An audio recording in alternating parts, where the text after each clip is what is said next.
The disappearance. The autumn air was crisp the night Lee Porter vanished. She had spent the afternoon at a local park, taking photos for her photography class, a hobby she adored. The golden light of sunset filtering through the trees. The way shadows stretched long and thin across the grass. She loved capturing those fleeting moments. Her twin brother Maxx had teased her earlier that day when she rushed out the door, camera in hand. "You're gonna miss dinner again," he'd called after her. But she just laughed and promised she'd be back by 7. 7 came and went, then 8, then 9. Maxx wasn't worried at first. Lee was spontaneous, sometimes losing track of time when she was lost in her art. But when her phone went straight to voicemail for the 3rd time, a cold knot formed in his stomach. By midnight, he was pacing their small apartment, calling her friends, checking the park again. Nothing, no sign of her. No one had seen her leave. The police took the report seriously but had little to go on. Lee's camera bag was found near a bench, her phone and wallet still inside. No signs of a struggle, no witnesses. Just an eerie silence where there should have been answers. The detectives assured Maxx they were doing everything they could, but days turned into a week with no leads. The local news ran the story. College student vanishes without a trace. But as time passed, the public's interest faded. Then, out of nowhere, Dorian Voss appeared. A self-proclaimed psychic, Dorian reached out to the Porter family, claiming he had been haunted by visions of Lee. He described her in vivid detail, her dark curly hair, the red scarf she'd been wearing that day, even the exact spot in the park where she'd last been seen. He spoke with unsettling confidence, his voice low and measured, as if he were unraveling a mystery only he could see. Maxx was skeptical. He didn't believe in psychics. But his parents, desperate for any shred of hope, clung to Dorian's words. The media did too. Suddenly Dorian was everywhere: news interviews, podcasts, even a viral post on social media. He played the part perfectly, the tortured seer, burdened by the weight of his visions, just trying to help. But Maxx noticed things that didn't add up. Dorian's clues were vague, shifting whenever new information came to light. He claimed Lee was being held somewhere dark near water, but when police searched nearby lakes and rivers, he backtracked, saying his visions were symbolic. He insisted she was still alive, yet every lead he provided led to dead ends. Then there was the way Dorian looked at him. Maxx had met him in person once, at a candlelight vigil for Lee. Dorian had gripped his shoulder, his gaze intense, and whispered, "She's fighting to come home." But there was something in his eyes, a flicker of satisfaction, like he was enjoying the attention. It made Max's skin crawl. Late one night, unable to sleep, Maxx scoured Lee's room again, searching for anything he might have missed. That's when he found it, a crumpled receipt stuffed in the pocket of her jacket. A coffee shop she never went to. A date and time that matched the day she disappeared, and a name scribbled at the top. Dorian Voss. His hands shook as he stared at the paper. It couldn't be a coincidence. Dorian had known things no one else did, because he had. Then the pieces clicked together in a horrifying realization. Dorian wasn't a psychic. He was a predator, and Maxx was the only one who knew. The days after finding the receipt blurred together for Maxx. He played the moment over and over in his mind, the way the paper crackled as he unfolded it, the bitter taste of dread rising in his throat when he saw Dorian's name. He should have gone straight to the police, but something stopped him. Without a body, without definitive proof, what if they dismissed it? What if Dorian talked his way out of it, with more of his psychic act? The man had already charmed the media and half the town. Maxx needed more. He started watching Dorian. It wasn't hard to track his movements. The man loved attention. He held psychic sessions at a new age shop downtown, charging desperate people for vague predictions about lost loved ones. Maxx sat in the back during one session, stomach churning as Dorian clasped a grieving mother's hands and murmured, Your son is at peace now." The woman wept with relief, but Maxx saw the way Dorian's eyes flicked to her expensive watch. Then there were the press interviews. Dorian had become a local celebrity. His face splashed across news segments about Lee's case. He always struck the same pose, leaning forward, voice dropping to a dramatic whisper as he shared new visions. But Maxx noticed inconsistencies. In one interview, Dorian claimed Lee had been taken by two men in a white van. A week later, he said she'd been lured by a woman with a fake injury. When a reporter pointed out the contradiction, Dorian smoothly replied, "The spirits communicate in fragments. The truth reveals itself in layers." The police seemed torn. Some detectives clearly didn't buy his act, but with no solid leads, they couldn't afford to ignore any potential tips, even from a fraud.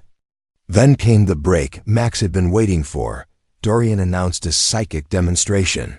To locate Lee, he gathered reporters and volunteers at the park where she'd vanished, holding a pendulum over a map. The crowd watched in hushed awe as the pendulum swung wildly before stopping near a wooded area north of town. "She's there," Dorian declared. "I feel her energy weakening. We must act now." Maxx slipped away as the search party organized. He knew those woods. He and Lee had camped there as kids. If Dorian was leading everyone there, it had to be for a reason. He arrived before the others, heart pounding as he scanned the trees. Then he saw a patch of disturbed earth near a rotting oak, partially hidden by brush. His hands shook as he scraped away the leaves. The soil was loose, recently turned. A shout echoed through the trees. The search party was getting closer. Maxx quickly reburied what he'd found and retreated, just as Dorian arrived with the crowd. The psychic's performance was flawless. He sensed the exact spot Maxx had just examined, dropping to his knees as if overcome by spiritual energy. Police moved in with shovels, but when they dug, they found nothing. Dorian looked genuinely shocked.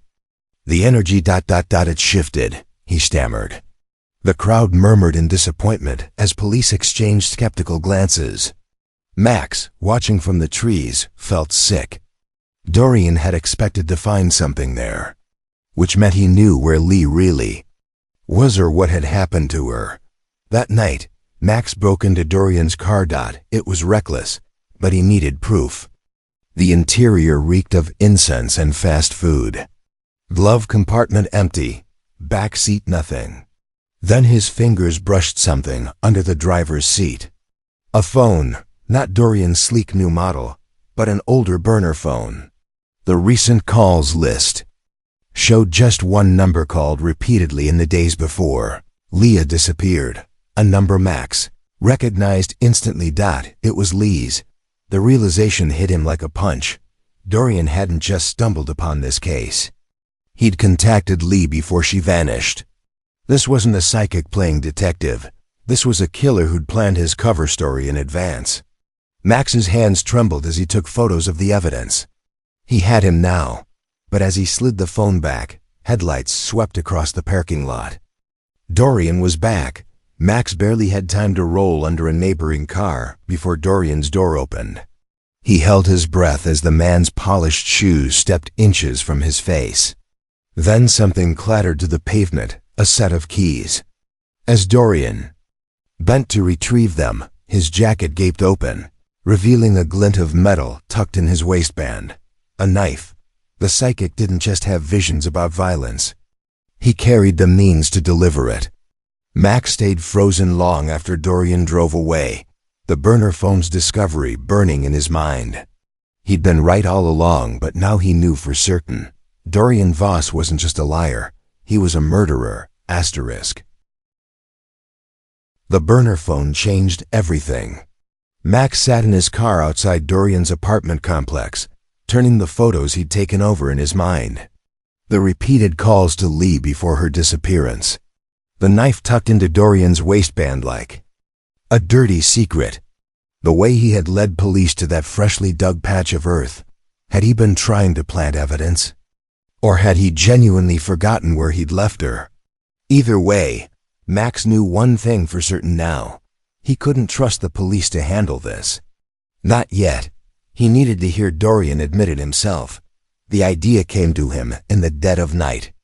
Half-formed but irresistible, Dorian loved attention. He thrived on being the center of the investigation. So Maxx would give him exactly what he wanted, a desperate, grieving brother, willing to believe in his psychic gifts.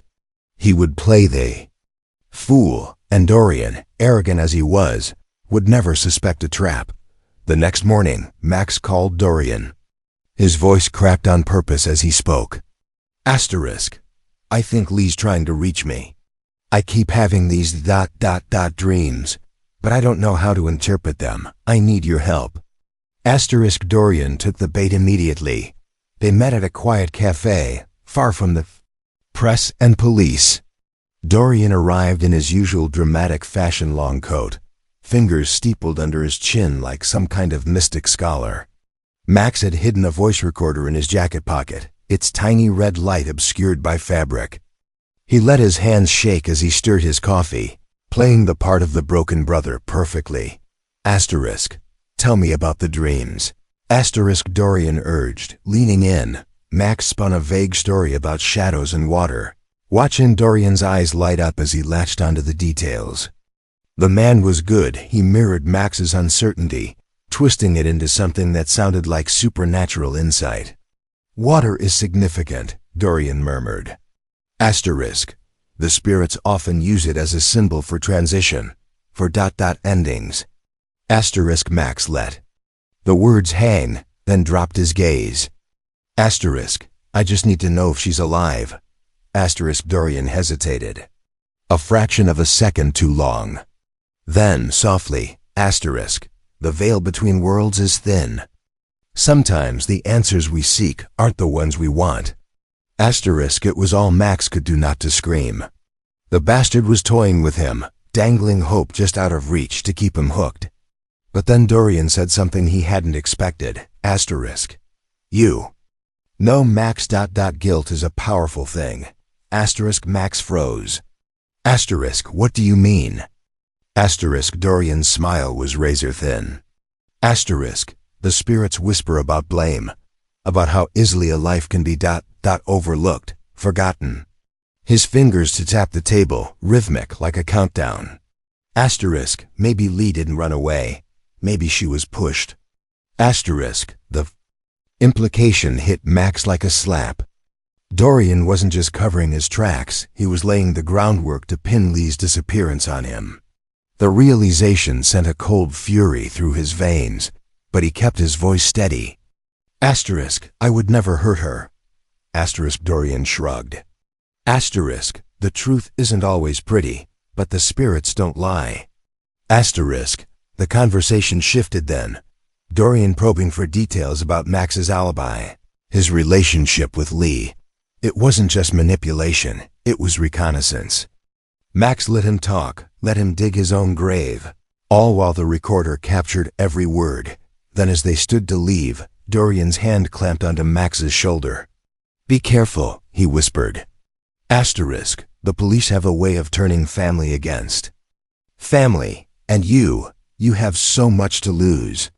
Asterisk. The threat was barely veiled. Maxx forced a nod, his skin crawling. Back in his car, he replayed the recording. Dorian's voice filled the silence, smooth and sinister. Asterisk. Maybe she was pushed. Asterisk. You have so much to lose. It was enough to make his stomach turn, but it wasn't enough for the police. Not yet. He needed a confession, and he knew exactly how to get one. Asterisk. The weight of the voice recorder in Max's pocket felt heavier than ever as he paced his apartment. Dorian's veiled threats replayed in his mind. Asterisk. You have so much to lose. The psychic wasn't just playing games anymore. He was setting Maxx up to take the fall. But that arrogance would be his downfall. Maxx just needed to push him one step further. He waited 3 days before reaching out again, long enough to let Dorian's paranoia simmer. This time, he didn't call. He sent a text, deliberately vague. Asterisk. I found something of Lee's. You were right. I need to show you. Asterisk. Dorian responded within minutes. They arranged to meet at the abandoned cabin on the edge of town, the same one Dorian had mentioned in an early vision as a place of dark energy. It was isolated, eerie, the perfect stage for Dorian's theatrics, but Maxx wasn't walking into this blind. He'd already tipped off Detective Ruiz, the only cop who'd ever seemed skeptical of Dorian's act. "Just listen," he'd told her, handing over a copy of the recording. "Going to slip up, and when he does, I need you there." Ruiz had hesitated, but the glint in her eyes said she believed him. The cabin loomed ahead, its rotting porch sagging under the weight of years. Maxx arrived early, hiding a second recorder in the hollow of a nearby tree, a backup in case Dorian tried anything. The evening air was thick with the scent of pine and damp earth, the silence broken only by the distant cry of a crow. Dorian arrived right on time, his long coat flapping like wings in the wind. He scanned the tree line, a predator checking for threats before stepping inside. Maxx followed, his pulse roaring in his ears. "What did you find?" Dorian demanded, dispensing with the psychic act for once. Maxx pulled out a worn leather journal lease. From when they were kids, he flipped to a random page, his voice barely above a whisper. "She wrote about you weeks before she disappeared." Dorian's face went very still. "She knew you were a fraud," Maxx pressed. "Going to expose you." A muscle twitched in Dorian's jaw. "You're lying." "Read it yourself." Maxx thrust the journal forward, watching as Dorian's eyes darted across the page. It was a gamble. Lee had never written anything like that. But Maxx had spent hours forging her handwriting, planting just enough truth to sting. Dorian's fingers tightened around the journal. "This proves nothing." "It proves you had a motive," Maxx said, stepping closer. "You killed her because she was going to ruin you." For a heartbeat, Dorian just stared at him. Then, with a sudden violent motion, he hurled the journal into the fireplace. "You stupid kid," he hissed. "You think this changes anything? Without a body, without proof, it's your word against mine. And who do you think people believe? The grieving brother or the man who talks to ghosts?" Maxx held his ground. "Then tell me the truth, just once, for Lee." Dorian laughed a sharp, ugly sound. "Truth? Fine, here's your truth," she begged at the end. "Just like you will." The words hung in the air like poison dot outside. A twig snapped.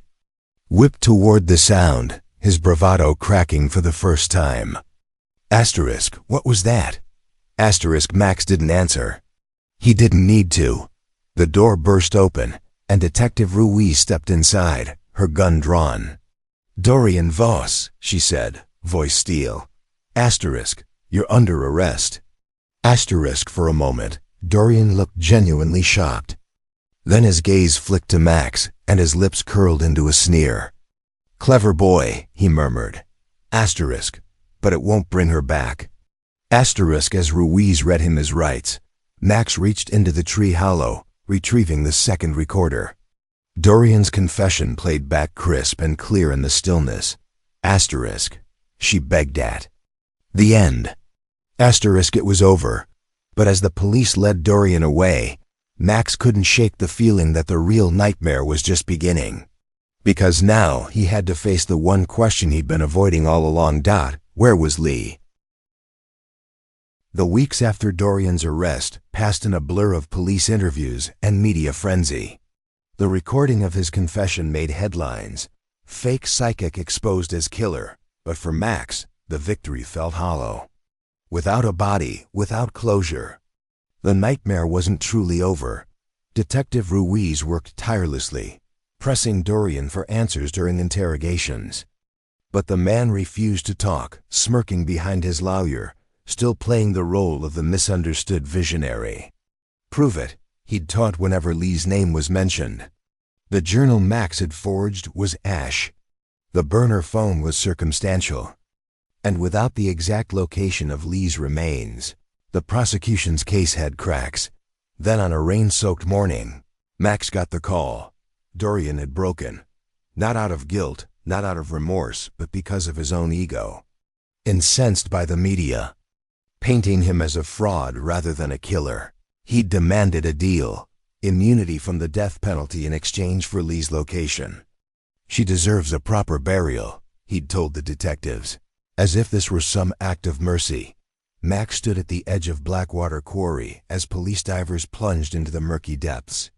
The place was eerily fitting. Dorian had mentioned dark water in one of his early visions, a twisted inside joke.